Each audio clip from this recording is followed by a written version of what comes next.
Oy, may survey pala kumbatsero sa mga party list. Kahit pala mga party list sino-survey din.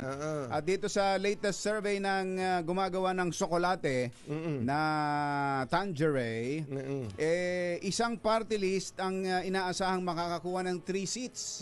Yung palang Solid North ay isa ng party list. Ganun, hindi ba Bush yan? Totoo. Isa ng party list to itong Solid North. At pasok sa survey. Sa survey. Sino ba yan? Sino ba yung mga nandiyan sa Solid North? Ito raw yung mga yung 'di ba ang Solid North pag sinabing Ilocano, Solid North. Mga Ilocano. Merong solid vote from the Solid North. From the mga provinces, mga 15 lalawigan daw yan kumbatsero. Diyan sa regions 1, 2, Cordillera Administrative Region at sa Cagayan Valley na sila raw may magsusulong ng turismo, trabaho at progreso. Matindi. Solid North. Sigurado, hindi lang bus.